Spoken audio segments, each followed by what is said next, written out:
Got a bone to pick with you. You killed Admiral Akbar in the first 30 minutes of the film. I know. Justice for Akbar.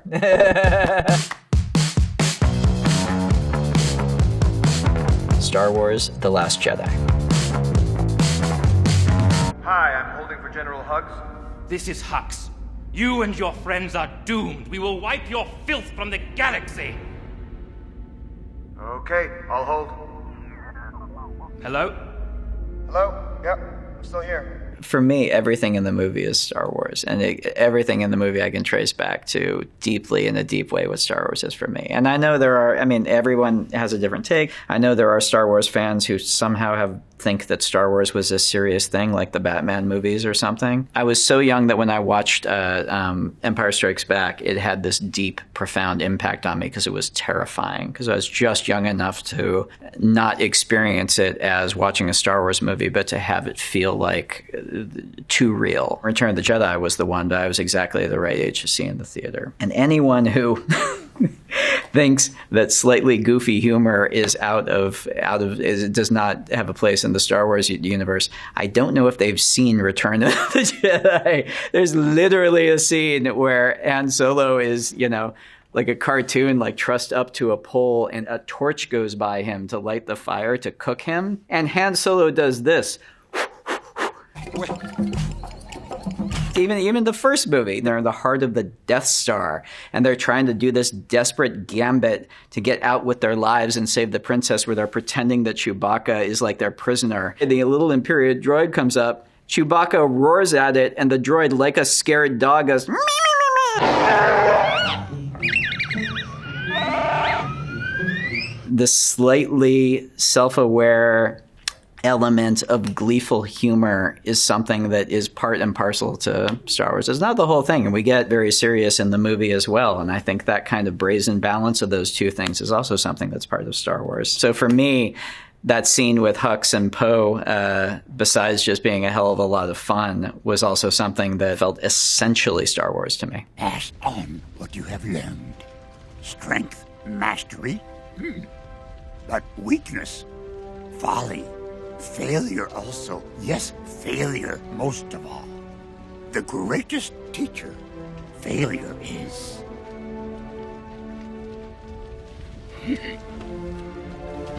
I definitely didn't approach the entire thing as a meta exercise, because I think first and foremost it has to be an honest expression of what the characters are actually going through in it. It's not very interesting to just think in a meta way about Star Wars. At the same time, you're dealing with a story that's about heroes and about a younger generation meeting their heroes, and a generation that is now the older generation of heroes dealing with being role models for the younger generation and still being human beings with faults and foibles.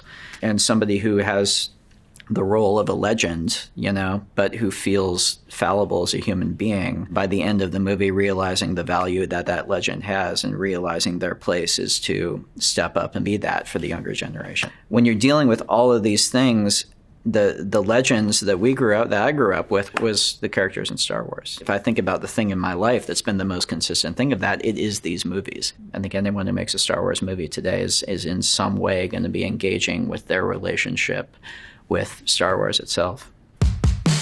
Knives Out.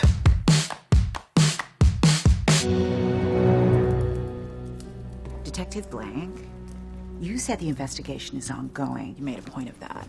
Do you suspect foul play? Mr. Blanc, if you please.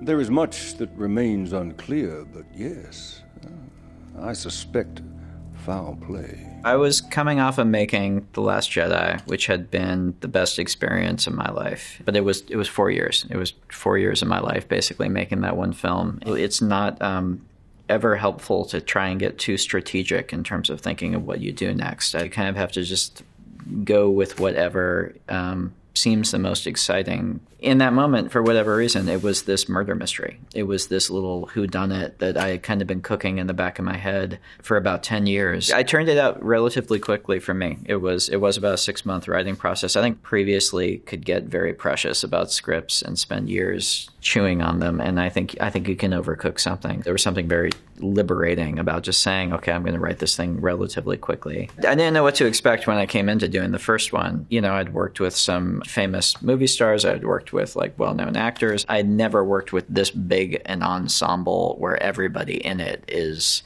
so much their own name. I'm not very confrontational, and I was very nervous about what that was going to be like on set. It ended up being fantastic. Everybody showed up ready to be part of an ensemble, and there was no ego, there was none of that. Everybody was supporting each other. I think maybe just the very nature of it, we got people coming in who were excited to kind of snap back into that drama camp type vibe of just, it's not about me or you, it's about us, and it's about this whole group sort of working together. I spoke in the car about the hole at the center of this donut. And what you and Harlan did that fateful night seems at first glance to fill that hole perfectly. A donut hole in a donut's hole. But we must look a little closer. And when we do, we see the donut hole has a hole in its center. I think there was like a perception that with Knives Out, it was like a deconstruction of the whodunit or the genre or something. For me, it's very much not the case, because I'm such a huge Agatha Christie fan. That's where all of this comes from, is my love of her books. And if you go back and actually look at what Agatha Christie was doing from the very, very start, if you want to call it deconstructing, she was deconstructing from the very beginning. She was taking the genre apart. Even the meta aspect of kind of characters being aware they're in a detective story, that was there from the very, very start. All the characters in Agatha Christie, and even in Sherlock Holmes books, even in Arthur Conan Doyle's work, which vastly predates that, people are aware of the tropes of thriller stories and detective stories and are calling them out. So for me, when you take the whodunit and you flip it on its head, or you do something narratively completely unexpected, or you do something that's self-aware about the genre, you're not subverting what Christie was doing, you're imitating it. Oh, Jesus. I'm gonna disappear till the politics talk is done. You want some champers? I can't, I'm technically working. Red cap, Richard, and look around you. The streets are literally flooded with Nazis. No. We are losing our way of life and our culture.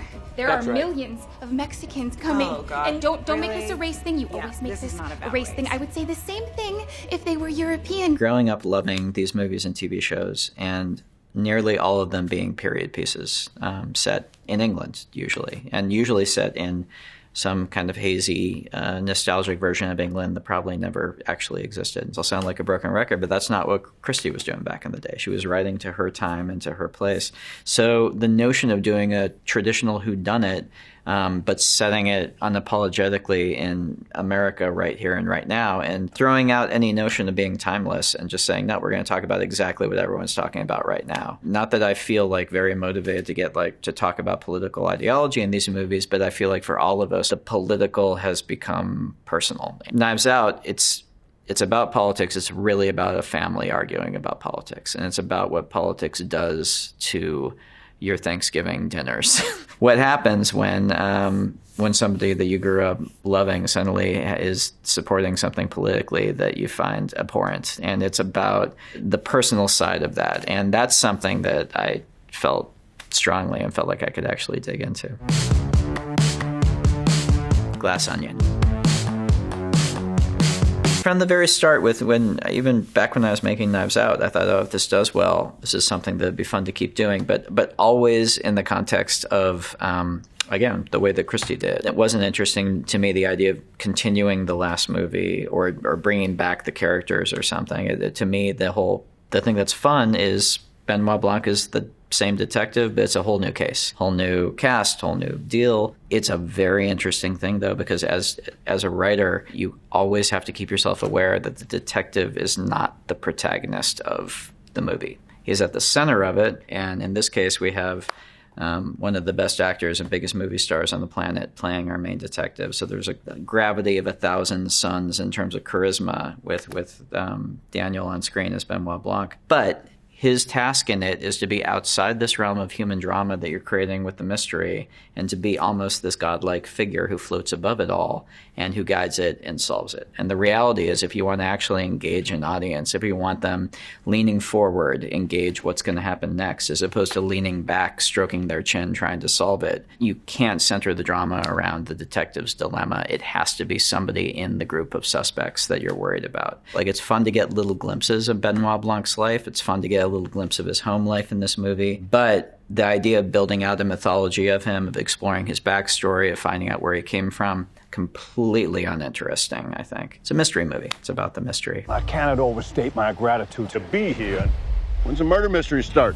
At the center of this movie, of Glass Onion, is Miles Braun, who's played by Edward Norton, and he's a tech billionaire. I mean, first of all, tonally, that kind of took the movie, made the movie a little broader by its very nature. I think when I had my first conversation with Edward Norton, I before we read the script, I warned him, we go a little more strangelove with this one. This is a little bigger, but that's entirely because of who it's about and what it's about. It's tricky because, you know, obviously there are real life counterparts that you could point to in terms of the tech billionaires that we've seen quite a lot of. I found it specifically unhelpful and uninteresting to think about any one too specifically while I was writing. And the instant it became just taking the piss out of one specific person, it got very boring very quickly. What was more interesting to me is to kind of zoom out and look at the odd place that these people have in the American consciousness. The way that all of us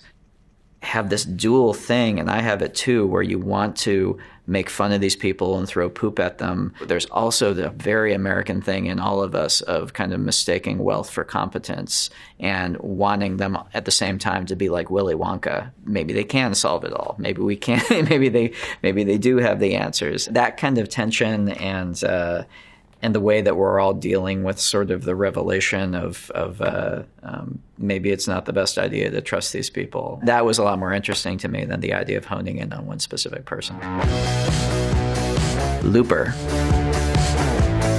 I had like a 2-page script for this short for Looper, and it was just kind of like a La Jetée style, like voiceover driven little sci-fi short. And it had been sitting in a drawer, and I never made it, but the idea seemed really intriguing to me. And coming out of The Brothers Bloom, this big personal movie that kind of flopped at the box office, I thought, God, is this it? Have I blown it? Do I not get to keep making movies?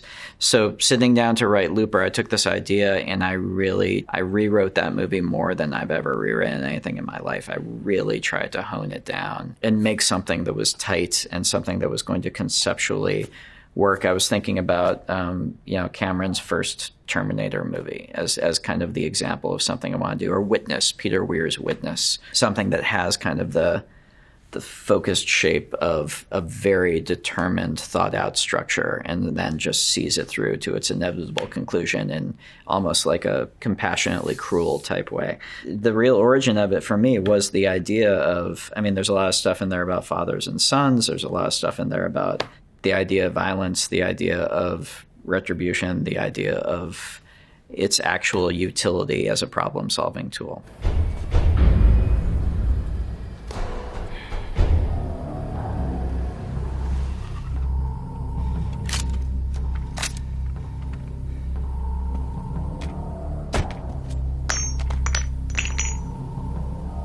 Take this truck. You take your gold and go live your life. Nobody's coming after you. I fixed it. You go kill the boy? That how you fix it? You're goddamn right I'm gonna kill that boy. You just got your life back. My life? Your life? Becoming you! I wanted Joe to look more like Bruce. I thought it would be fun, like we're making a sci-fi movie, let's go for it. Let's take the extra step. And also Joe is an actor who, in my experience, he's kind of an old school, like Laurence Olivier style actor where he kind of works from the outside to find the inside. He finds the voice, he finds the posture, he finds the costume, and that helps him find his way to the inner core of who the character is. So the notion of starting with literally a new face, where in the morning he would get out of makeup and look in the mirror and be looking at someone completely different, was really appealing to him and felt like the kind of fun swing that we could try with this. And we also got one of the best makeup artists in the world, Kazuhiro, to do the makeup for it. And Kazu's a true artist, so getting a chance to collaborate with Kazu on it was another big motivation. Breaking Bad. Vince Gilligan had gotten in touch after he saw Brick. We had tried to do something in the second season, and I wasn't available because I was off making The Brothers Bloom. Luckily, he came back to me for season 3, and I got to do this episode, The Fly, which was a bottle episode, which means, you know, they've kind of run out of money for the rest of the season, and they need an episode where they can shoot in one set with a couple of characters.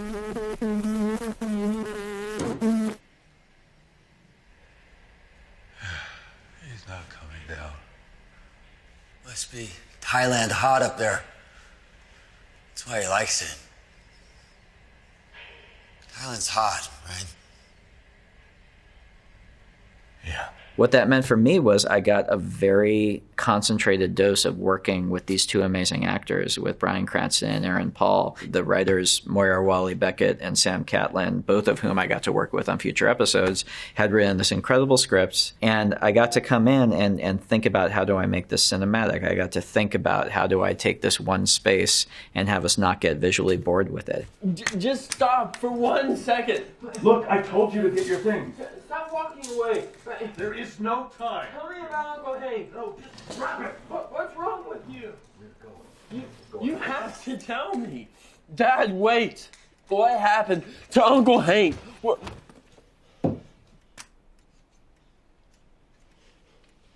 Get out.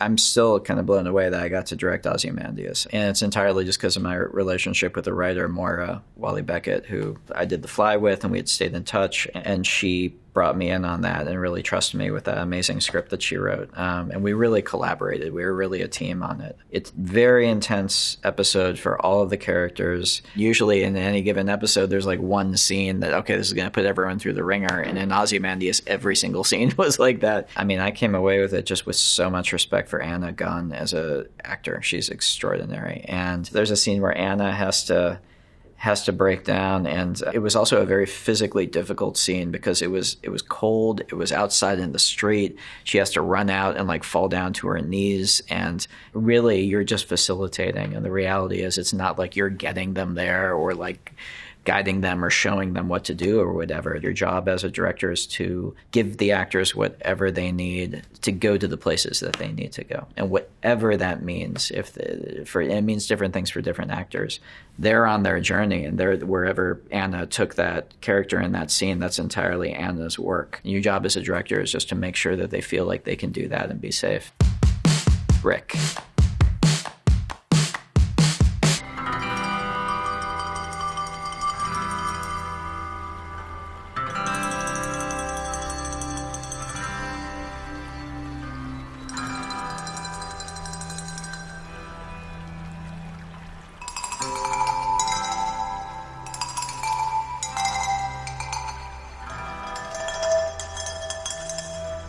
I was just about to turn 30 when I made it, and most of the actors in it were in their early 20s.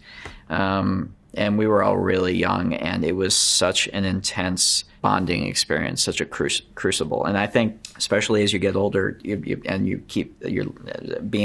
been lucky enough to keep making movies, you keep doing more and more of them, and you can have these amazing experiences with people on set, and sometimes you keep in touch with them after. But you're all adults, and you kind of come together for the project. You go your separate ways. Maybe you kind of stay friends. But Brick was different. The friendships that I made and the experiences that I had with people that I'm still friends with today are the big thing of making Brick. Dode here says Emily Kostic is dead. Oh, yeah? He says he knows who did it.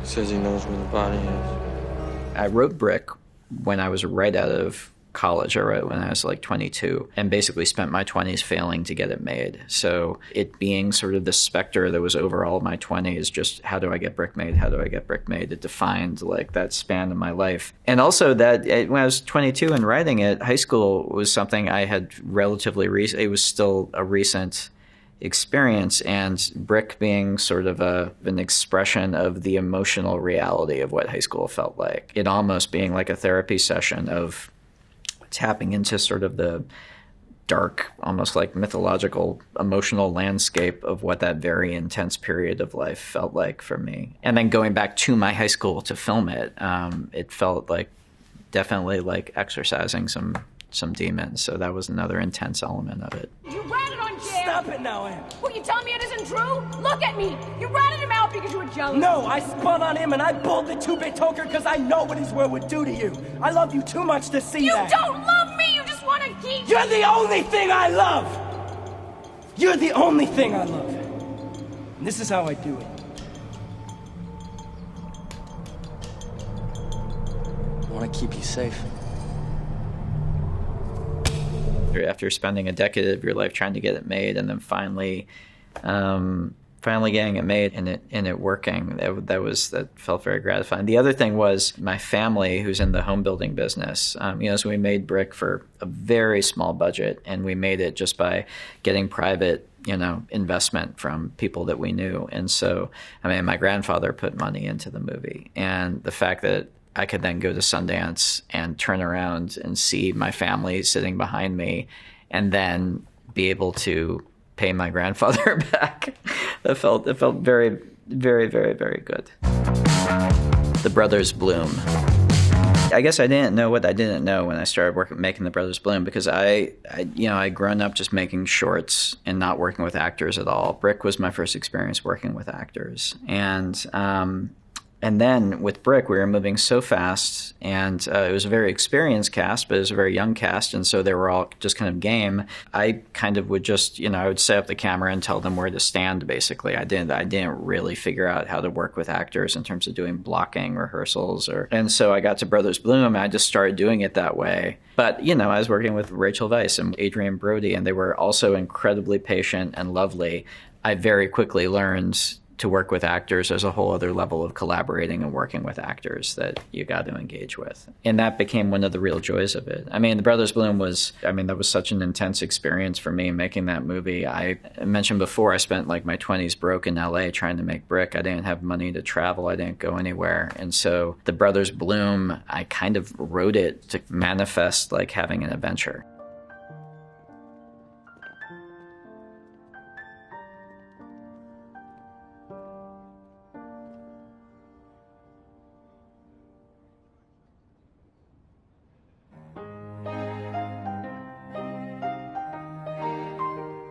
I also tried to like stuff everything that I love into that movie all at once. My love of Ricky Jay and con man movies and traveling and the romance of all of that. Going off with this crazy like traveling circus across Eastern Europe, it was an incredibly intense experience and a really, really beautiful one. I'm very proud of the film, and nobody saw it. So it was kind of like ka-thunk, which was really devastating for me. I don't know, the feeling of having mustered the troops and led them into battle, and then kind of, you feel like you let everybody down. It is really, really nice when somebody comes up to me and tells me that the movie connected with them, because I feel like because it's kind of a hidden thing, it means even more to the people who it does connect with. And both as a life experience and also just as a film, I'm just really proud of it still.